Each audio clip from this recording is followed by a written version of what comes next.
Hello అండి. ఇప్పుడైతే మనం బోటి కర్రీ ఎలా చేయాలో చూద్దాం. కావాల్సినటువంటి నేనైతే బోటి తీసుకున్నాను. కొంచెం మసాలా, కొంచెం ఎండు కొబ్బరి, కొంచెం జీలకర్ర, ధనియాలు, పట్టా, లవంగా, యాలకులు, బిర్యానీ ఆకు. పెద్దదైతే ఒక ఎర్రగడ్డ తీసుకున్నానండి. పెద్దదైతే ఒకటి సరిపోద్ది, చిన్నవైతే 2 సార్లు అండి. 3 టమాటాలు, ఒక 5 పచ్చిమిరపకాయలు, కొంచెం కారపొడి, నూనె, పసుపు, ఉప్పు. ఓకే అండి, ఇప్పుడు ఏం చేయాలో చూద్దామండి. మనం ఫస్ట్ అయితే బోటి క్లీన్ చేసి పెట్టేసుకున్నానండి నేను. దీంట్లో అయితే మనం సాల్ట్ వేసేసుకుందాం.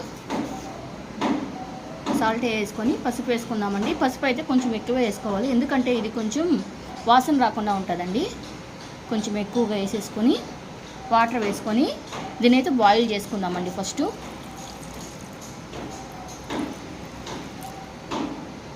ఈ వాటర్ అయితే సరిపోద్దండి.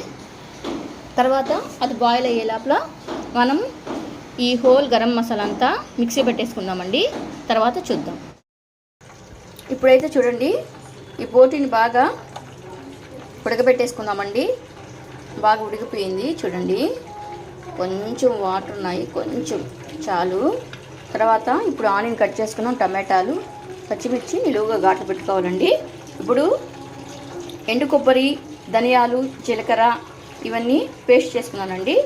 ఇదిగోండి, ఇది అల్లం వెల్లుల్లి పేస్టు, కొంచెం కారపొడి. ఇప్పుడు ఎలా చేయాలో చూద్దామండి. ప్యాన్ పెట్టుకుని ఆయిల్ వేసుకుందామండి. ఆయిల్ కొంచెం హీట్ అయ్యాక ఫస్ట్ అయితే మనం రెడీ చేసుకున్నాం ఆనియన్స్ని వేసేసుకుందామండి. ఇలాగా ఆనియన్స్ అన్నీ వేసేసుకొని బాగా రెడ్డిష్ వచ్చేంత వరకు ఫ్రై చేయాలండి. చూడండి, బాగా రెడ్డిష్ రావాలండి. ఆనియన్స్ అయితే కొంచెం రెడ్డిష్ వచ్చేసేయండి. ఇప్పుడు మనం పచ్చిమిరపకాయలు వేసుకుందాము. పచ్చిమిరపకాయలు వేసి కొంచెం ఫ్రై చేయాలండి. అంటే పచ్చిమిరపకాయల ఘాటంతా ఇప్పుడు ఈ ఆయిల్లోకి వెళ్తుంది.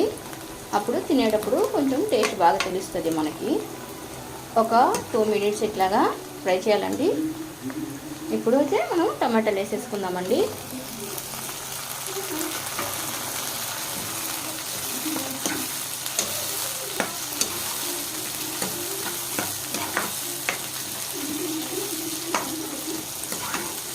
టమాటాలు వేసి కొంచెం ఇట్లాగా కలిపెట్టాలండి. ఇప్పుడు 5 మినిట్స్ ఇట్లాగే వదిలేయాలి. ఇప్పుడు ఇలా 5 మినిట్స్ వదిలేస్తే ఈ టమాటాలు కొంచెం సాఫ్ట్ అవుతాయండి. అప్పుడు మనం అల్లం వెల్లుల్లి పేస్ట్ వేసుకుందాం. ఓకే అండి, 5 మినిట్స్ చూద్దామండి. ఇది ఓపెన్ చేసి చూద్దాము. టమాటా కొంచెం సాఫ్ట్ అవుతుంది. మనం ఇప్పుడైతే అల్లం వెల్లుల్లి పేస్ట్ తీసుకున్నాం కదా, నేనైతే 2 టేబుల్ స్పూన్స్ తీసుకున్నానండి. ఇది వేసుకుంటాం. ఇది వేసుకొని బాగా కలిపెట్టాలండి. మసాలా అంతా బాగా మిక్స్ చేసుకోవాలి. ఇప్పుడైతే మసాలా బాగా ఫ్రై అయిపోయిందండి. చూడండి, టమాటా కూడా సాఫ్ట్గా వచ్చేసింది. ఇప్పుడు మనం మళ్ళీ కొంచెం పసుపు వేసుకుందామండి.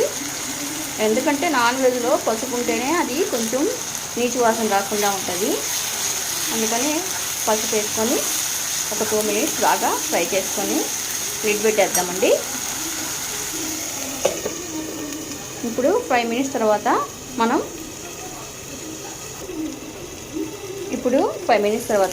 మూత తీసి చూద్దామండి. చూడండి, ఇది బాగా మసాలా అంతా బాగా కుక్ అయిపోయిందండి.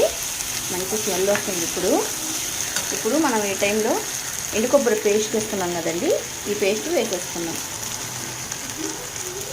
మొత్తం వేసేసుకొని బాగా మిక్స్ చేయాలండి.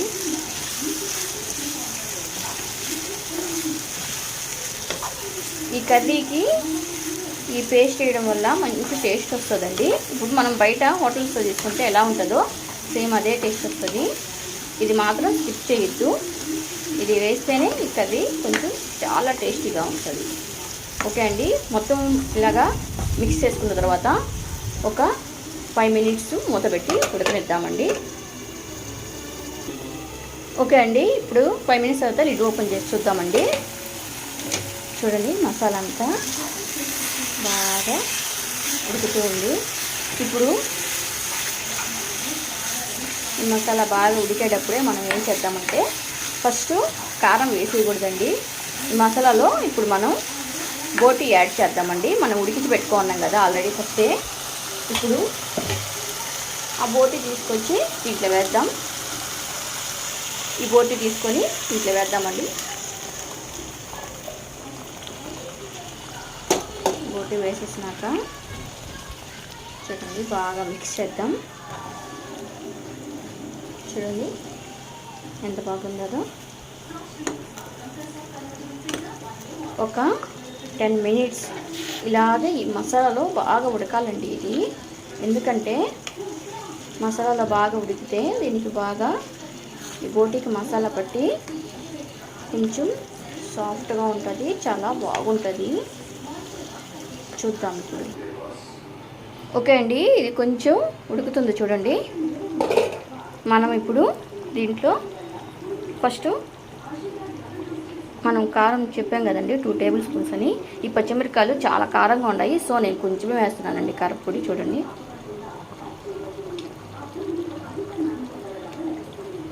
వన్ అండ్ హాఫ్ స్పూన్ వేసానండి, నాకు ఇది సరిపోతుంది కారం.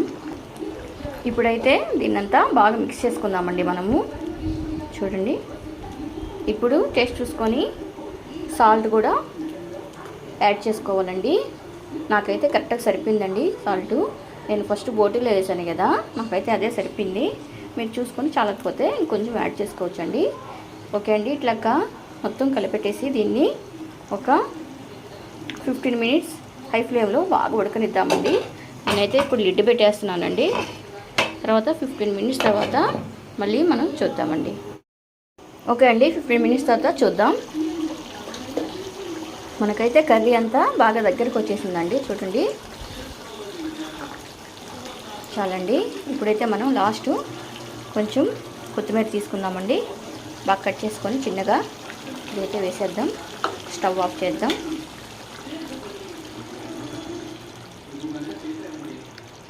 మొత్తం బాగా కలుపుకోవాలండి. ఒకసారి కొత్తిమీర వేసాం కదా, ఒకసారి బాగా కలిపెట్టేసుకొని చూడండి వేడి వేడి బోటీ కర్రీ అయితే రెడీ అయిపోయిందండి.